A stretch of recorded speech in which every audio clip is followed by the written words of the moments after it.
Hello everyone. आप सभी लोगों का स्वागत है केंद्र एकेडमी की फिर से एक नई वीडियो में। फ्रेंड्स, हम लोग यूपी त्रिपक्षीय पेट जो 2025 में होने वाला है, उनमें जो इतिहास के जितने भी महत्वपूर्ण प्रश्न हैं, उन सभी प्रश्नों को, जो इससे बनने वाले इम्पोर्टेंट प्रश्न हैं, उनको आज हम लोग इस सेशन में डिस्कस करेंगे। आज है फ्रेंड्स, ये 5वीं क्लास है और इसके पहले जो है हमने जो है पूरा डिटेल से पिछली वीडियो को प्लेलिस्ट बना दी गई है। आप उसको जाके चेकआउट कर सकते हैं, यानी आप उसको जाके देख सकते हैं। फ्रेंड्स, आज आज का जो हमारा टॉपिक होने वाला है, उत्तर वैदिक काल में जो प्रमुख दर्शन थे और उनके जो प्रमुख प्रवर्तक थे, और इससे भी जो आने वाली जो आगे स्टेप है, उन सभी जो है पूरा डिटेल से उनको देखा जाएगा। ठीक है, तो चैनल पर पहली बार विजिट करें तो चैनल को सब्सक्राइब जरूर करें, बेल आइकन को जरूर दबा जाए और दोस्तों को शेयर जरूर करें। फ्रेंड्स, ये वीडियो आपके लिए काफ़ी इंपॉर्टेंट है, बने रहिएगा पूरा सेशन पे और इसको पूरा ज़रूर देखिएगा। तो चलिए शुरू करते हैं। आज का जो हमारा पहला वन लाइनर से बनने वाले जितने भी सारे प्रश्न हैं, सबको देखा जाएगा। जैसे प्रमुख दर्शन, और इधर हमारा क्या है, प्रमुख प्रवर्तक है। उत्तर वैदिक काल में कुछ ऐसे दर्शन आए जिसको जो है इसको जो है प्रवर्तक भी थे, तो उनको देखा जाएगा। जैसे चारवाक एक हमारा दर्शन है और इसके जो प्रमुख प्रवर्तक भी हैं उनका नाम चारवाक है, क्योंकि अपने नाम पर ही जो है दर्शन को रख दिया और उसका नाम क्या है, चारवाक। ठीक है। योग दर्शन की बात करेंगे तो योग दर्शन के जो प्रवर्तक है उनका नाम क्या है, पतंजलि है। सांख्य दर्शन की बात करेंगे तो इसके जो मुख्य प्रवर्तक है उनका नाम क्या है, कपिल मुनि। न्याय दर्शन की बात करेंगे तो न्याय दर्शन के जो प्रवर्तक है उनका नाम क्या है, गौतम। और पूर्व मीमांसा की बात करेंगे तो इनके जो मुख्य प्रवर्तक है उनका नाम क्या है, जैमिनी। और उत्तर मीमांसा की बात करेंगे तो इसके प्रवर्तक कौन है, तो बादरायण। ठीक है। तो हमने जो है इसमें जो हमारा लास्ट है वैशेषिक, वैशेषिक की बात करेंगे तो इसके जो प्रवर्तक हैं कणाद, या उनको हम लोग क्या बोलते हैं, उलूक के नाम से जाना जाता है। ठीक है। तो हमने चारवाक हैं, योग के पतंजलि हैं, सांख्य के जो है कपिल मुनि ने, श्यान न्याय के जो है गौतम है, पूर्व मीमांसा के जैमिनी, और उत्तर मीमांसा के बादरायण, और वैशेषिक के कणाद। वैशेषिक लास्ट में क आ रहा है तो कणाद हो जाएगा, उत्तर र आ रहा है तो बादरायण हो जाएगा, जैमिनी आ रहा है अरे पूर्व मीमांसा है तो इसको क्या बोलेंगे, जैमिनी। बाकी आप लोग जानते ही हैं कि योग इस समय पतंजलि जो है जिसके इसमें बाबा रामदेव खुदाई करते हैं। ठीक है। नेक्स्ट नेक्स्ट जो है, अब हम लोग जो है इसमें कुछ महत्वपूर्ण तथ्य हैं जो आपके लिए काफ़ी इंपॉर्टेंट है। फ्रेंड्स, चलिए इसमें देखते हैं हम लोग। जैसे मृत्यु की चर्चा सर्वप्रथम कहाँ हुआ था, तो ये सतपथ ब्राह्मण में हुआ था। तथा मोक्ष की चर्चा कहाँ हुआ है, तो ये उपनिषद में मिलता है। तो मृत्यु की चर्चा किस ब्राह्मण में मिलता है, तो सतपथ ब्राह्मण में। और मोक्ष की चर्चा कहाँ होती है, तो ये उपनिषद में होता है। परीक्षित को मृत्यु लोक का क्या बोलते हैं, देवता कहा गया है। परीक्षित को किस नाम, कहाँ क्या बोला जाता है, तो मृत्यु लोक का देवता के नाम से जाना जाता है। पुनर्जन्म की अवधारणा बृहदारण्यक उपनिषद में मिलती है। उत्तर वैदिक काल में कौशाम्बी नगर में प्रथम बार पक्की ईंटों का प्रयोग किया गया है ना। तो उत्तर वैदिक काल में जो कौशाम्बी नगर है उसमें हम लोग किसका यूज़ किया है, तो पक्की जो ईंटें हैं इसका हम लोग इसमें क्या किए हैं, यूज किए हैं। ठीक है। नेक्स्ट नेक्स्ट जो हमारा है, छांदोग्य उपनिषद में केवल 3 आश्रमों का विवरण मिलता है ना। तो छांदोग्य उपनिषद में कितना मिलता है, तो 3 आश्रमों का विवरण मिलता है। बृहदारण्यक उपनिषद में याज्ञवल्क्य या गार्गी संवाद का विवरण मिलता है। शतपथ ब्राह्मण में पत्नी को पति की अर्धांगिनी कहा गया है ना।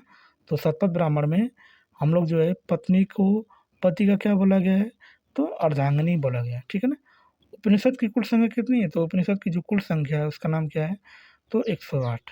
इसका कितनी संख्या है, तो 108 है। ठीक है। नेक्स्ट, उपनिषद आरण्यकों में पूरक एवं भारतीय दर्शन के प्रमुख स्रोत हैं। उपनिषद से हमें दार्शनिक विचारों का ज्ञान प्राप्त होता है। कितना प्राप्त होता है, तो ज्ञान प्राप्त है। कुल उपनिषद की संख्या कितनी है, 108। वेदांत की कुल संख्या कितनी है, 6। कौन कौन है, शिक्षा है, कल्प है, व्याकरण है, निरुक्त है, ज्योतिष है एवं क्या है, छंद है। ये जो है वेदांग की संख्या, कितनी संख्या है, तो 6।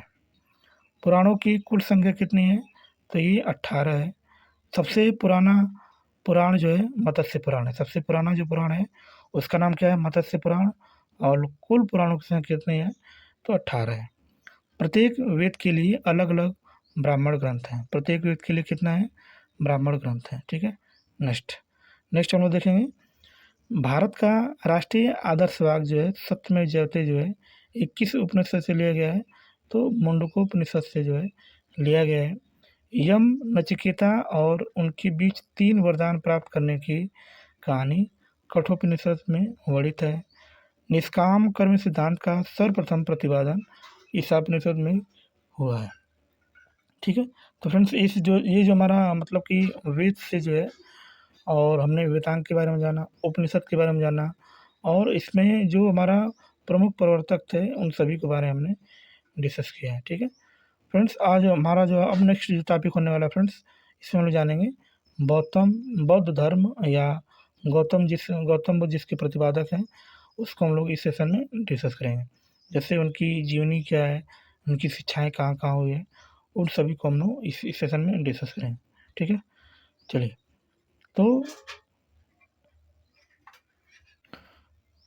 इसमें देखते हैं हम लोग, इसमें बात करेंगे तो इनका बौद्ध धर्म का जो संस्थापक है उनका नाम क्या है, गौतम बुद्ध है। कौन है, गौतम बुद्ध है। ठीक है, और आगे हम लोग देखेंगे तो इसमें इसके जीवन से संबंधित महत्वपूर्ण तथ्य को देखेंगे। जैसे जन्म की बात करेंगे कि इनका जन्म जो है कब हुआ था, तो 563 ईसा पूर्व में हुआ था। इनका स्थान का नाम क्या है, तो लुम्बिनी है, जो कहाँ पड़ता है, तो नेपाल में। कहाँ पर है, नेपाल में। ठीक है, इनकी बचपन का नाम क्या है, तो सिद्धार्थ है। पिता का नाम क्या है, तो शुद्धोधन, जो साक्यगढ़ के प्रधान थे। किस गढ़ के थे, तो साक्यगढ़ के जो है ये क्या थे, प्रधान थे। ठीक है, आगे आगे हम लोग देखेंगे तो इनकी जो माता का नाम था महामाया था, कौली के गणराज्य से संबंधित है। इनके पिता साक्यगढ़ के प्रधान थे और इनकी माता जो महामाया थी कौली गणराज्य के संबंधित है। इनका पालन पोषण जो है प्रजापति गौतमी जो मौसी ने किया था, क्योंकि इनकी जन्म के बाद जो इनकी माता का क्या हो गया था, देहांत हो गया था, जिसके कारण इनकी मौसी जो है जिसका नाम प्रजापति गौतमी था, इनका जो है पालन पोषण किया। ठीक है, नेक्स्ट हम लोग बात करेंगे इसमें इनकी पत्नी का नाम, यानी जो गौतम बुद्ध जी थे इनकी पत्नी का नाम जो है यशोधरा था। पुत्र का नाम जो है राहुल था। सारथी का नाम जो है चार था। घोड़े का नाम जो है कंथक था। मृत्यु जो है कब हुई थी, तो 483 ईसा पूर्व में।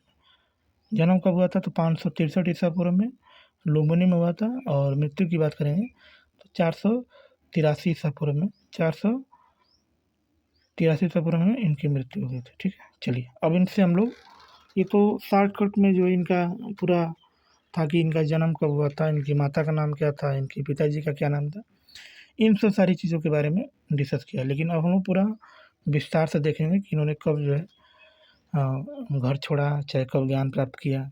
ठीक है, चलिए 29 वर्ष की अवस्था में सिद्धार्थ घर छोड़कर ज्ञान की तलाश में निकल पड़े। यानी सोचिए 29 साल में जो है ये जो है घर को छोड़ के जो है ज्ञान की प्राप्ति के लिए जो है निकल गए। ठीक है, 6 वर्ष तक भटकते रहने के बाद 35 वर्ष की अवस्था में उर्वेला जो इस समय बोधगया में पड़ता है, एक पीपल के वृक्ष के नीचे उन्हें ज्ञान प्राप्त हुआ। तब से ये गौतम बुद्ध कहलाने लगे। इसके पहले इनका नाम जो है सिद्धार्थ था, लेकिन 29 वर्ष की आयु में जो है घर से बाहर निकले और 35 वर्ष में जो है इनको जब ज्ञान की प्राप्ति हुई।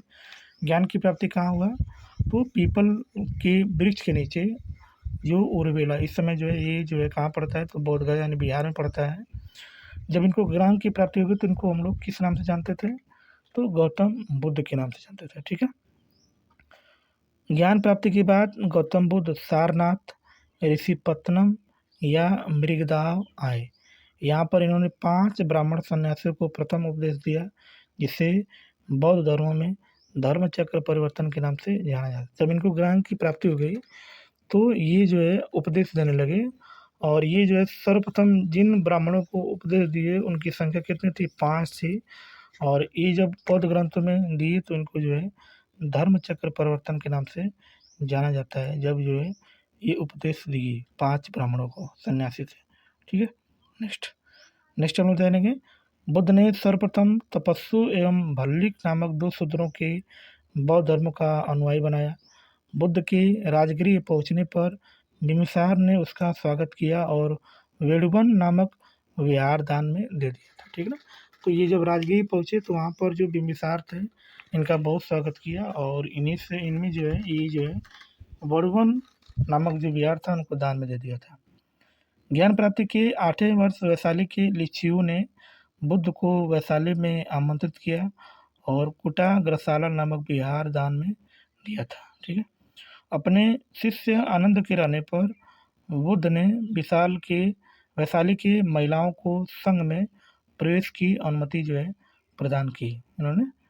ठीक है, नेक्स्ट हम लोग देखेंगे आगे। इसमें लिखा है कि बुद्ध ने अपने जीवन काल में सर्वाधिक उपदेश कोसल राज्य की राजधानी श्रावस्ती में दिया था। यानी सबसे ज़्यादा जो है ये उपदेश जो है कहाँ दिए थे, तो कोसल की राजधानी, उसमें जो महाजनपद था और इसकी जो राजधानी श्रावस्ती थे उसी में जो है सबसे ज़्यादा जो है उपदेश दिए। ठीक है, गौतम बुद्ध की 80 वर्ष की अवस्था में यानी 483 ईसा पूर्व में जो है कुशीनगर नामक स्थान पर हुई थी। जन्म कहाँ था, लुम्बिनी में। मृत्यु कहाँ हुई थी, कुशीनगर में। ठीक है, 483 ईस्वी पूर्व में, लगभग 80 वर्ष की अवस्था में। और इसे बौद्ध परंपरा में महापरिनिर्वाण के नाम से जाना जाता है ना। जब इनकी मृत्यु हुई तो उसको हम लोग परंपरा में यानी बौद्ध परंपरा में किस नाम से जानते हैं, तो महापरिनिर्वाण के नाम से इसको जानते हैं। ठीक है, नेक्स्ट। मृत्यु से पहले गौतम बुद्ध ने कुशीनगर में परिव्राजक सुबुद्ध को अपना अंतिम उपदेश दिया था। यानी सबसे पहले कुशीनगर में सबसे अपना अंतिम उपदेश किसको दिया था, तो परिव्राजक को जो है सबसे पहले उपदेश दिया था अंतिम में। महापरिनिर्वाण के बाद गौतम बुद्ध के अवशेषों को 8 जगह भेजा गया था। कहाँ, मगध में, वैशाली में, वेथाद्वीप में, कुशीनारा में, पावा में, रामग्राम में, अलकप में, कपिलवस्तु में, 8 जगह जो है इनके अवशेष को जो है भेजा गया था। ठीक है, नेक्स्ट हम लोग जानेंगे फ्रेंड्स। इसमें गौतम बुद्ध के जीवन से जितने भी प्रतीक हैं उन सभी जीवों के बारे में हम लोग इसमें देखेंगे। जैसे इनके जन्म का जो प्रतीक है उसको हम लोग क्या बोलते हैं, तो कमल तथा साढ़ है। इनकी जन्म का प्रतीक क्या है, तो कमल और साढ़। गृह त्याग जब किए थे यानी जब इनको महाविनिष्क्रमण के नाम से जाना जाता है, तो उस समय उनका जो प्रतीक है घोड़ा है। जब इनको ज्ञान की प्राप्ति हुई तो उसमें इनका जो प्रतीक है पीपल वृक्ष है। जब निर्वाण की प्राप्ति हुई तो उसको बोला जाता है पद चिन्ह। और जब इनकी मृत्यु हुई तो उसको हम लोग क्या बोलते हैं, स्तूप, जिसको हम लोग क्या बोलते हैं, महापरिनिर्वाण भी बोलते हैं। ठीक है, आगे नेक्स्ट हम लोग देखेंगे। इसमें बौद्ध धर्म की शिक्षाएं एवं सिद्धांत देखेंगे।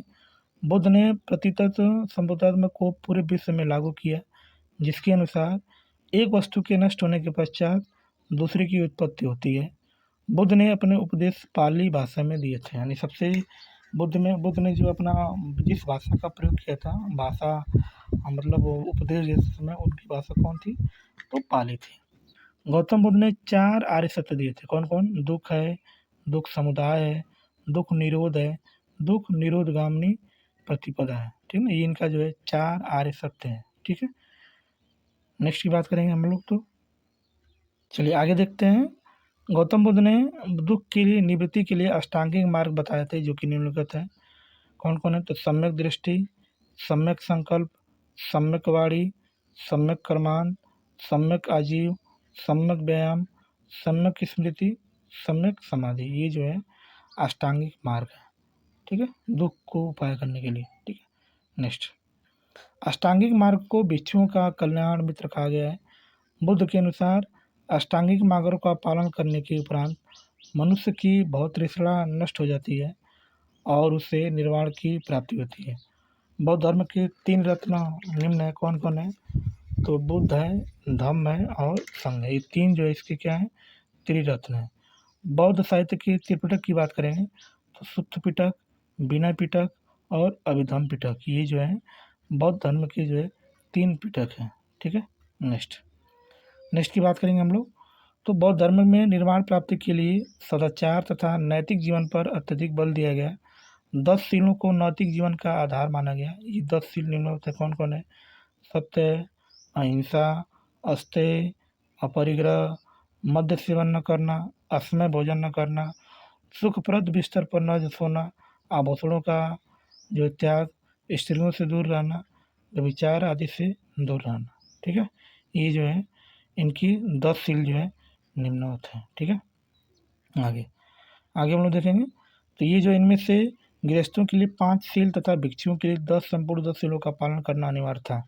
जो गृहस्थी जीवन में उनको 5 शील और जो भिक्षु उनके लिए 10 शीलों का पालन करना अनिवार्य था। जैसे मिलिंद, इनमें जो है ग्रंथ कौन कौन है और इसके रचनाकार इसके देखा जाएगा। जैसे मिलिंद पन्नू के रचनाकार कौन है? तो नागसेन है। बुद्ध चरित्र सौंदरनंद सारिपुत्र प्रकरण के जो रचनाकार उनका नाम अश्वघोष है। मूल मध्य काकरिक के जो है रचनाकार कौन है? तो नागार्जुन है। विशुद्धि मग के रचनाकार कौन है? तो बुद्ध घोष है। अभिधर्म कोश के रचनाकार कौन है? तो वसुबंधु हैं। कौन कौन है? वसुबंधु। ठीक है, नेक्स्ट हम लोग देखेंगे इसमें प्रमुख तथ्य के बारे में देखेंगे फ्रेंड्स। चलिए देखते हैं। सूत्र पिटक की रचना आनंद ने की थी। नागा अर्जुन भारत के आइंस्टीन के रूप में प्रसिद्ध है, यानी नागा अर्जुन को हम लोग क्या बोलते हैं? तो भारत का आइंस्टीन के नाम से इसको जाना जाता है। बुद्ध के पूर्व जन्म की कथाओं को जातक कथाएं कहा जाता है। बौद्ध धर्म का सबसे प्राचीन संप्रदाय जो है कौन है? तो थेरवादी है। कौन है सबसे प्राचीन संप्रदाय? कौन है? तो थेरवादी है। ठीक है, नेक्स्ट हम लोग देखेंगे इसमें प्रमुख संप्रदाय और इसके संस्थापक कौन कौन है, इसको हम लोग देखा जाएगा। जैसे आजीवक संप्रदाय के संस्थापक कौन है? तो मंखली पुत्र घोषाल हैं। घोर अक्रियवादी के संस्थापक कौन है? तो पूरन कश्यप हैं। उच्छेदवादी के संस्थापक कौन है? तो ये अजीत केस कंबली हैं। नित्यवादी के संस्थापक कौन है? तो पकुद पंचायन है। संदेहवादी के कौन है? तो वेल दुपुत्र जो है इसके संस्थापक हैं। ठीक है, नेक्स्ट हम लोग बात करेंगे। तो गृहस्थ जीवन में रहकर बौद्ध धर्म को मानने वाले लोगों को क्या बोलते हैं? उपासक है, यानी जो गृहस्थ जीवन में अपना जीवन व्यतीत कर रहा है उसको बौद्ध धर्म में हम लोग क्या बोलते हैं? तो उपासक के नाम से उसको जाना जाता है। ठीक है, नेक्स्ट चलिए आगे देखते हैं। आगे इसमें लिखा है कि बौद्ध धर्म का सबसे पवित्र और महत्वपूर्ण त्यौहार बैसाखी पूर्णिमा है, जिसे बुद्ध पूर्णिमा के नाम से भी जाना जाता है। सबसे प्रमुख त्यौहार कौन है? तो बुद्ध पूर्णिमा। बौद्ध धर्म अनात्मवादी और अनिश्वरवाद है। बौद्ध धर्म जो है पुनर्जन्म में क्या करता है? विश्वास करता है। ठीक है ना, ये पुनर्जन्म में क्या करता है? विश्वास करता है। बौद्ध संघ में पृष्ठ होने को उम्प संप्रदाय कहा जाता था। बौद्ध संघ का संगठन गणतंत्र प्रणाली पर आधारित था। बौद्ध धर्म के पंचशील सिद्धांत का विवरण छांदोग्य उपनिषद में मिलता है। गांधार शैली के अंतर्गत ही सर्वाधिक बुद्ध मूर्तियों का निर्माण किया गया था। बुद्ध की भूमि स्पर्श मुद्रा की सारनाथ मूर्ति गुप्त काल से क्या है? संबंधित है। किस काल से संबंधित है? तो गुप्त काल से संबंधित है। गौतम बुद्ध को एशिया का ज्योतिपुंज के नाम से भी जाना जाता है।